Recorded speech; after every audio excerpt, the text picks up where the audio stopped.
Hello, and welcome once again to another edition of SkyWatch TV. I'm Gary Stearman, and with me is author and publisher Tom Horn. Hi, Tom. Hi, Gary. Great to be here. Oh, it's always great to be with you. We've spent a lot of hours talking before the TV cameras, and I think we've accomplished a lot in the past because you've introduced some concepts, some books that have become bestsellers, and let's talk for a minute about SkyWatch TV, your involvement in it, your plans for it.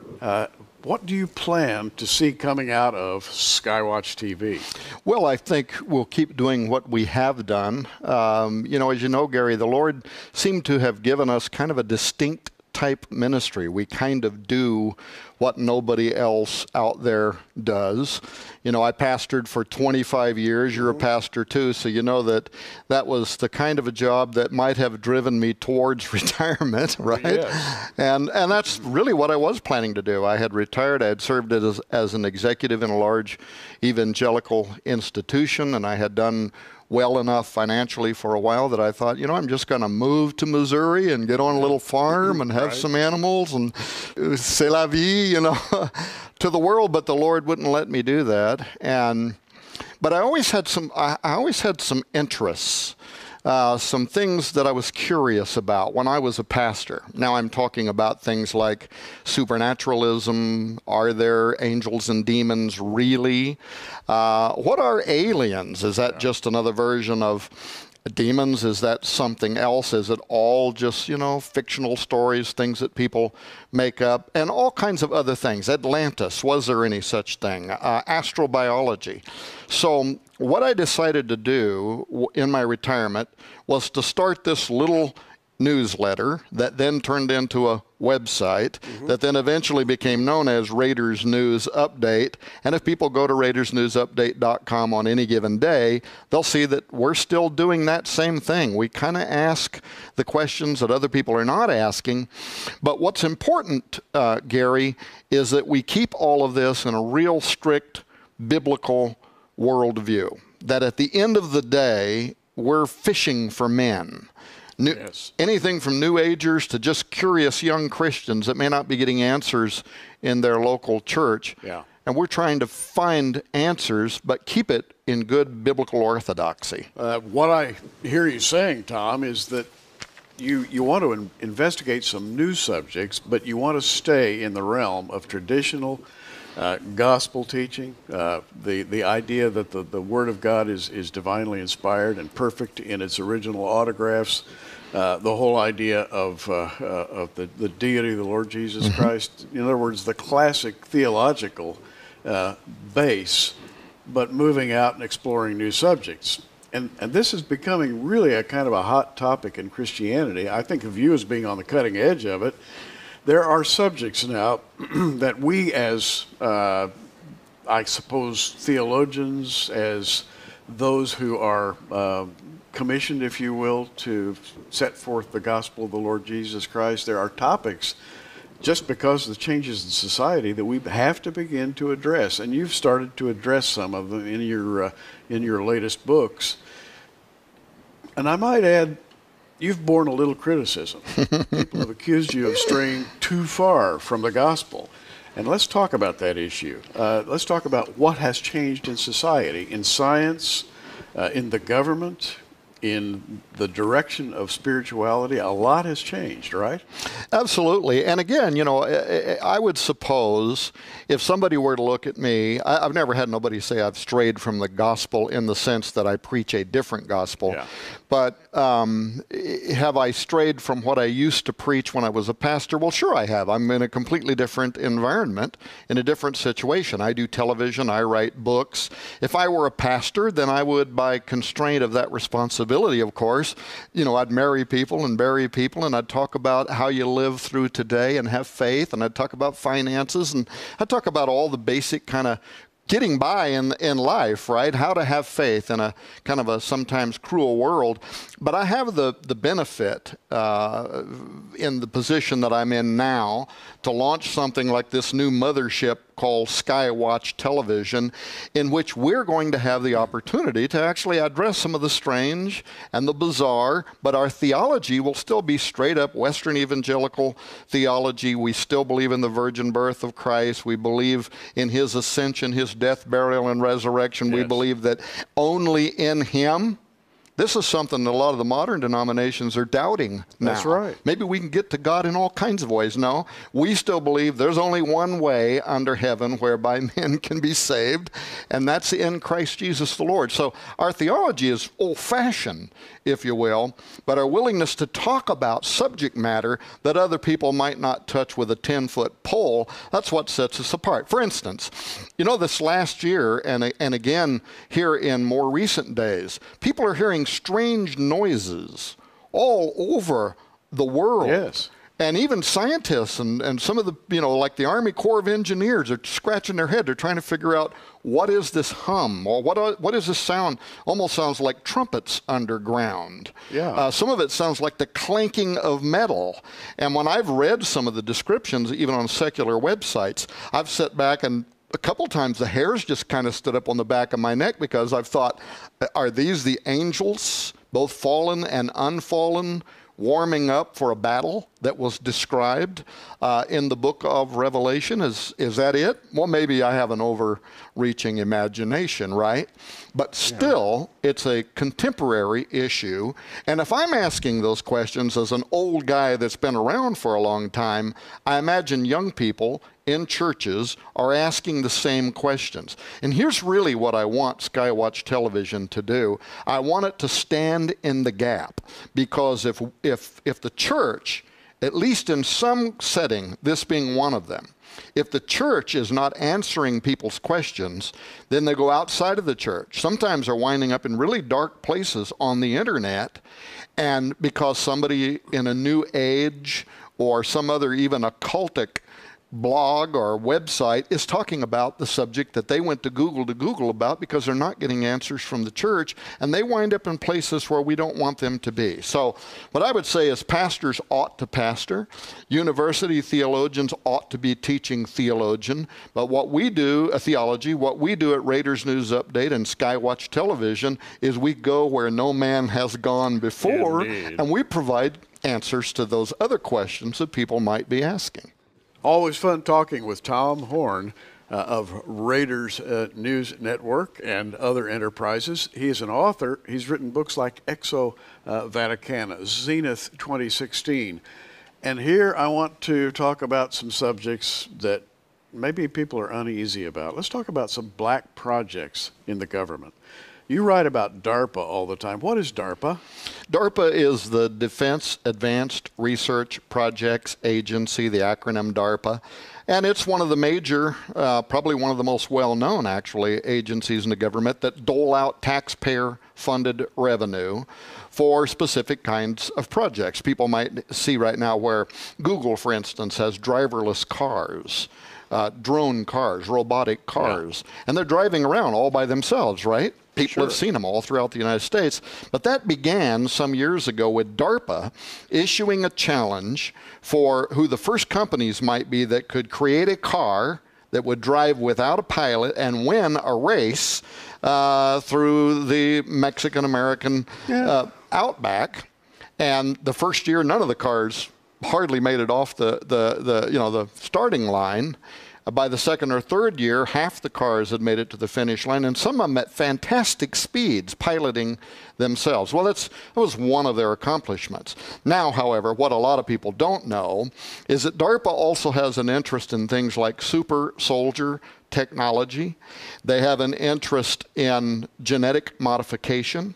The last 3 budgets, the presidentially approved DARPA budgets in a row, including this year, have literally millions of dollars in there set aside for rewriting the human genetic blueprint. They intend to change the genetic code of soldiers on future battlefields. Now, some might say, why in the world would anybody want to do that? Well, part of it is pharmaceutical. Part of it is to try to cure disease. Part of it is to help soldiers that have been hurt in battle to be able to come back, like regrow an arm that might have got blasted off by some bomb or something in some, some unit overseas. So part of it is that. But part of it is also information that our Pentagon, that our Department of Defense and DARPA are receiving from some of the leading think tanks in the world. For instance, the Jasons. Most people have probably never even heard of the Jasons. If they go to Wikipedia or somewhere and type it in, they'll find out that that's one of the leading think tanks that offer advisory information to our intelligence agencies here in the United States, and especially those that are involved in the military. And these are leading scientists. And they come from all fields of science. And guess what? The last 2 or 3 years, report after report from the Jasons to the Department of Defense telling the United States that we have to get ahead in human genetic modification. Otherwise, we are going to fall behind to those who might be our enemies on the battlefield or our competitors in the marketplace. Well, it's one thing to design a driverless car. It's another thing to retune the human genome. How much tuning will the human genome take before you're no longer human? And that's the question that brings us right into the middle of Bible prophecy. That's right. Actually, that is exactly why I got involved in that conversation. And it's very strange. We're working on a documentary film right now called Inhuman. The next and final phase of man is here. Well, that sounds sci-fi, doesn't it? Sure. And yet, laboratories around the world right now are actually doing cross-species experiments. And the Academy of Medical Sciences out of Britain last year published a 160-page report called ACHM, Animals Containing Human Material. And if a person reads that report, which they can Google and get the PDF online and read it, and the Academy of Medical Sciences for Britain would be compared to like the FDA here in the United States. So it's a major agency that works for the government there.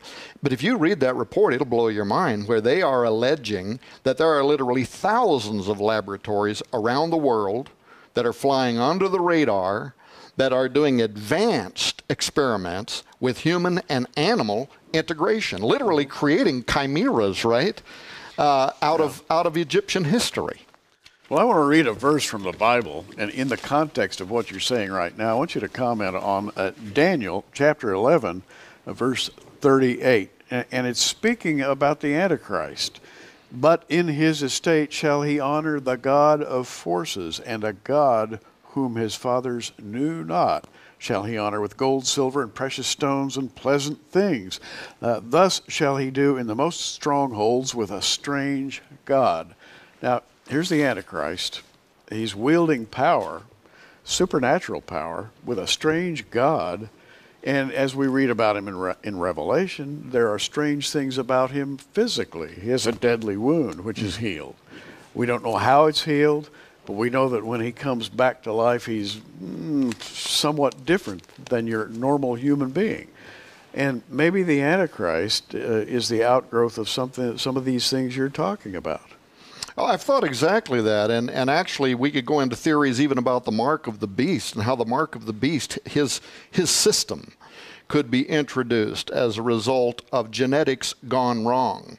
But Gary, a couple of things I'd like to say about that. One, some people say, scholars have said, that verse can be accurately translated that he will worship an alien God. So strange from his fathers in the sense that he is alien, he is unknown, but are we even talking about something in the more kind of contemporary sense? That takes me right to your book, Exo Vaticana. Right, Exo Vaticana, and by the way, this is the book, Exo Vaticana, and we wrote this. This is pretty thick book. I wrote it and forgot how many pages it is, but it's like 600 pages, wow, right, in an oversized trim. That was one of the most fantastic investigations that I was ever involved with. And we should tell people that SkyWatch Television is going to be different than other prophecy television programming in another way. And that is that several times per year we are going to do special investigative reports where we actually go out into the field and we investigate a phenomenon, and then we come back, and that might be a 3 or 4 week or maybe even longer special broadcast period in which we're doing that kind of work. Well, that's what happened with this book.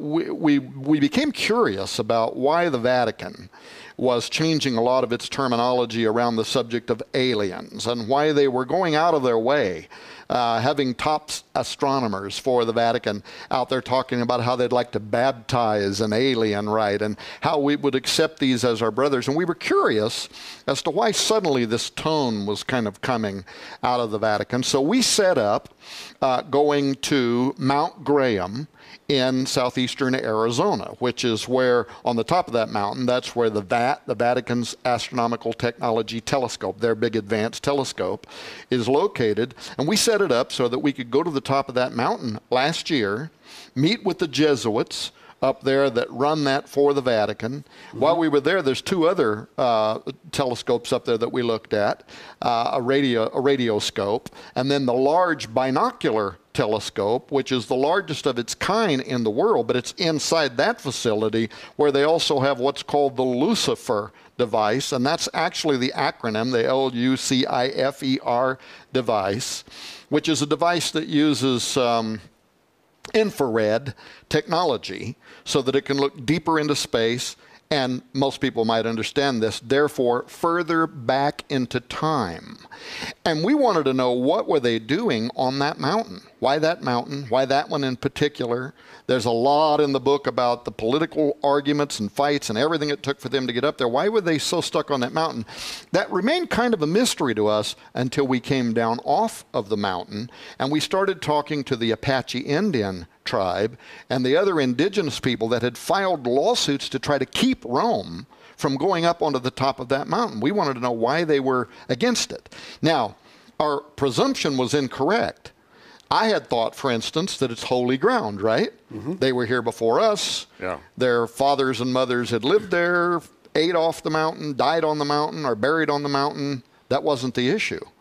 The issue is that that's considered one of the 4 holiest mountains in the world to numerous indigenous tribes across America. And it is, Gary, guess why?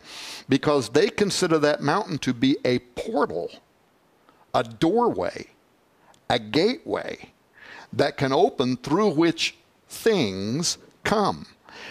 As soon as we started learning that, the light kind of went on about, now why in the world would the Vatican, would NASA have such an interest in being on the top of that mountain specifically? Well, what you're saying here is that spirituality is changing from what it used to be a generation, 2, 3 generations ago. Spirituality at one point in time was really separated sharply between occultism and what is considered to be acceptable belief, Christianity. Even, let's say, liberal Christianity was distinguishable from occultism or the dark side. But now we seem to be, things seem to be merging together into a misty cloud, and you can't tell whether you have stepped into the dark side or whether you're out of it. And to further muddy the waters, science is now tampering with the dark side, including Vatican scientists, and they're all looking for something. They're looking to contact a higher power. And is that this alien God that Daniel says exactly that the Antichrist will worship, this alien God, this God that was not known to our fathers, to our forefathers, something strange. And you know, you mentioned how the Antichrist might even be transhuman in a sense, something right. that's been genetically altered.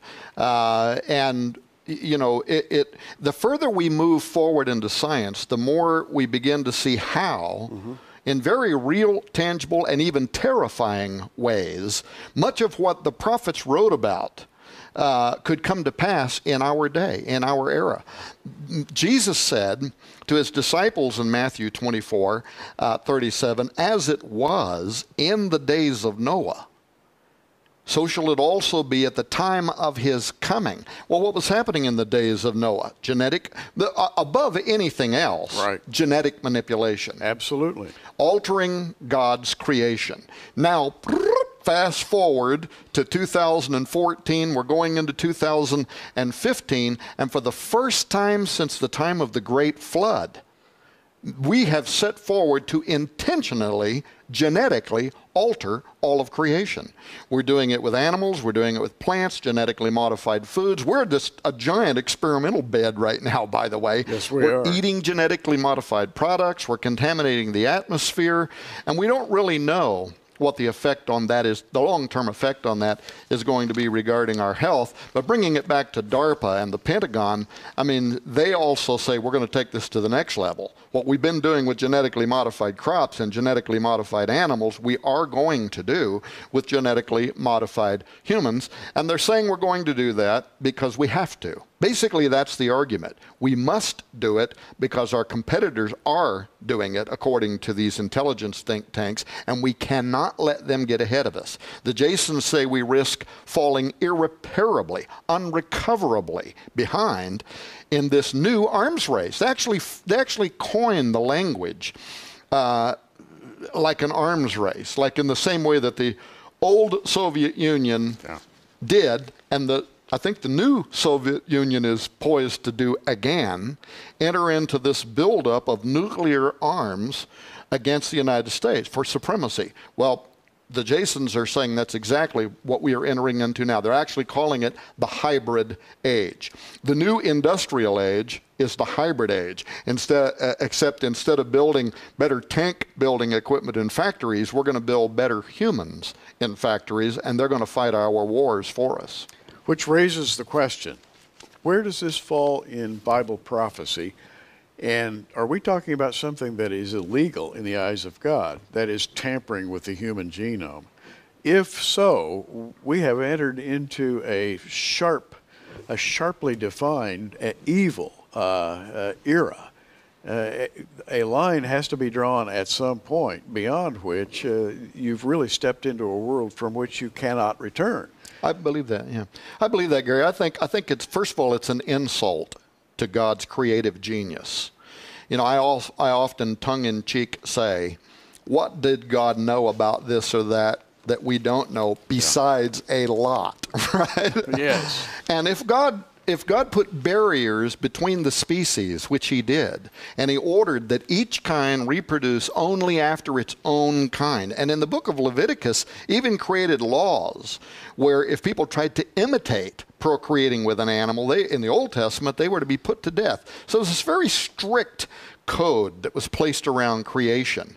And the first record of that being tampered with was fallen angels, dark angels that came down to the earth, tinkered with humanity. These were the watchers that came down in the days of Jared, took wives of all they would, married them. And this blend between fallen angels and humans gave birth to those mighty men of old, the Nephilim, the Gibborim. But look at how that came under judgment. I mean, here you have a God who otherwise is depicted, even in the Old Testament, making provisions for Gentiles to come in and be saved. He's not willing that any should perish. But when it came to the Nephilim and the sin of the watchers, there was absolutely no redemption whatsoever. None. You've talked before about the Raphaim that are described in the Old Testament, and they're in the underworld. They shall not rise, it says. They will not partake in the resurrection. That's right. They cannot be saved. They're eternally doomed. We're talking to Tom Horn about the future and the direction of SkyWatchTV. And Tom's got some visionary ideas about SkyWatch. You know, you have laid out a kind of a defense, if you will, of your position. Things are happening that people never could have imagined, say, 20 years ago. For example, the implantation of a microchip in someone's brain to give them an advanced IQ, and some say even a greater spiritual power or prowess. Spiritualizing a human with the implantation of a microchip. That sounds illegal to me. It does sound illegal in the supernatural sense. We're going to run out of time to talk about much more, but I'll bet you didn't know I had one of those. That's a flexible tattoo. It's one of the newest kinds of technology. If I take that flexible tattoo off of there, I don't know if people can pick that up on their television screen, but if I take one of those out, put it on my hand, tap it to the back of my smartphone, I am authenticated. Now I can enter into government buildings. I pop up on their systems. I'm authenticated. Now that's an early prototype. The ones they're coming out with next year are powered by the heat in your hand. They read the blood vein patterns that are in your hand. So now we're talking about, you know, really sophisticated levels of identification. But where's this technology leading? Well, it's telling us that not only are people going to be genetically modified, a recent poll shows that a very large number of Americans would get a brain implant if it would allow them to be wirelessly connected to the internet. This kind of technology. So many kinds of technologies tell us it's not just going to be genetic modification. We are going to be whole body integrated into a system that even our own government is now calling a living organism, a synthetic mind. Yeah, well, the famous designer Ray Kurzweil is talking about the nearness of what he calls a singularity, when man and machine will become one. And he says it'll open a spiritual door into knowledge never before seen by man. And he's looking forward to that sort of thing. Well, to me, that is the Antichrist system blossoming right before our very eyes. I agree with you. Arizona State University this week has a feature article on their front page, and it's all about one thing, the coming singularity and how that's going to change religion. And what they're talking about is how a new form of transhumanist-based religion is growing now. Well, again, that's where we want to step in the gap. We want to stand up and say, no, there's an old-fashioned religion, and it can answer all of the questions that any modern contemporary situation could raise, but it can bring you real religious experience, true conversion, not the geek rapture as they call it about the singularity, right? Right. But it can make you one with the living and powerful God. Gary, I don't know how much more time we've got. I know we have 1 minute. We got 1 minute. Well, then let me not launch into what my next thought was going to be. Let me just say I'm really looking forward. I want people to know that you are the anchor for the new SkyWatch television program. Very much looking forward to doing a lot of specialized programming with you.